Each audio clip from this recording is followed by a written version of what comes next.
রীতা রায়ের রান্নাঘরে তোমাদের সবাইকে স্বাগত। আজকে আমি রান্না করব তালের লুচি বা তালের ক্ষীর।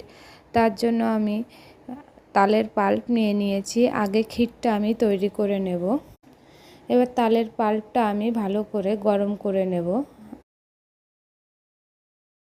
তালের পাল্পটা আমার ভালো করে ফোটানো হয়ে গেছে। এর মধ্যে আমি চিনি দিয়ে দেব। চিনি দিয়ে একটু মিশিয়ে নেব। তার মধ্যে আমি এবার সুজিটা দিয়ে দেব।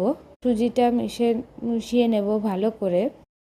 এবার আমি নারকেল কুড়িয়ে নিয়েছিলাম, সেই নারকেল কোড়াটা দিয়ে দেব। নারকেল কোড়াটা আপনারা বেশিও দিতে পারেন, আপনারা যে পরিমাণ রান্না করবেন সেই বুঝেই দেবেন। পাউডার মিল্ক দিয়ে দিলাম এখানে। পাউডার মিল্ক দিলে এই তালের ক্ষীরটা আরও টেস্টি হয় খেতে। এবার এটাকে আমি ভালো করে মিশিয়ে নেব। সমস্ত জিনিস আমি ভালো করে মিশিয়ে নেব। এটা মিডিয়াম টু লো, এমনি লোয়ের দিকে রেখেই রান্না করতে হবে। সামান্য ঢেকে দেব আমি।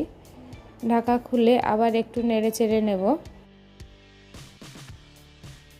রান্নাটা আমার হয়ে গেছে প্রায়। আমি কিছু কাজু বাদাম কুচি করে রেখেছি, সেটা আমি এর মধ্যে দিয়ে দেব। আপনারা চাইলে অন্য বাদামও দিতে পারেন। আমার রান্নাটা কমপ্লিট হয়ে গেছে। এবার এটাকে আমি নামিয়ে নেব। এটা আমি লুচির সঙ্গে পরিবেশন করব।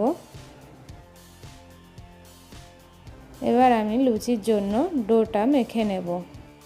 তার লুচির জন্য আমি 2 কাপ ময়দা নিয়ে নিয়েছি। 1 চামচ চিনি দিয়ে দিলাম। এবার তেল দিয়ে ময়াম দেব।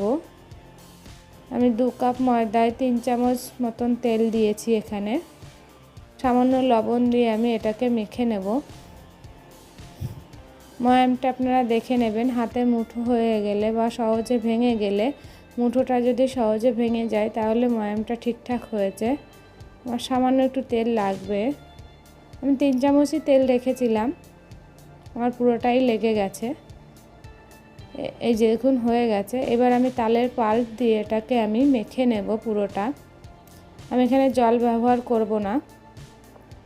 আপনারা সাধারণত যেমন লুচি তৈরি করেন, মানে যেমন ডো তৈরি করেন সেরকমই করবেন। এটা করা খুবই সহজ, খেতে খুবই টেস্টি হয়। আপনারা তেলের বদলে ঘিও দিতে পারেন। এই দেখুন আমার মাখাটা হয়ে গেছে। এবার এটাকে আমি রেস্টে রেখে দেবো আধা ঘন্টা বা 1 ঘন্টার জন্য। আপনাদের হাতে টাইম থাকলে 1 ঘন্টাও রাখতে পারেন। আমি লেচি কেটে নিয়েছি ছোট ছোট। এইবার আমি বেলে নেব। বেলনিতে একটু তেল লাগিয়ে নিলাম, চাটুতেও লাগিয়ে নিলাম যাতে সহজ হয় বেলাটা আমার।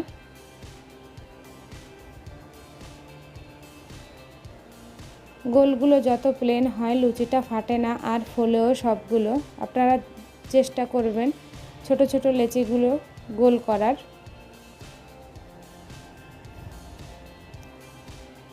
গোল মানে প্লেন করার, মানে তাতে যেন কোনো ফাটল না থাকে।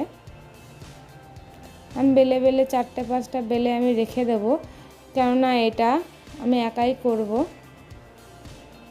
একজন বেললে একজন ভাজলে সুবিধা হয়। আমি এবার বেলে নিয়েছি। এবার তেল গরম করে নিলাম। তেলটা হাই হিটে গরম করে নিয়েছি। এবার মিডিয়াম টু লোতে রেখে আমি লুচিগুলো ভেজে নেব। এই দেখুন প্রত্যেকটা লুচি খুব সুন্দর ফুলে যাবে।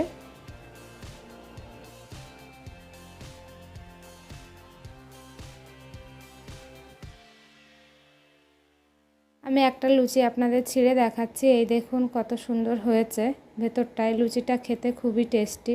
আর রান্নাটা দেখে যদি আপনাদের পছন্দ হয় একটা লাইক দেবেন, কমেন্ট করবেন। আর রান্নাটা দেখার জন্য আপনাদের সবাইকে অসংখ্য ধন্যবাদ।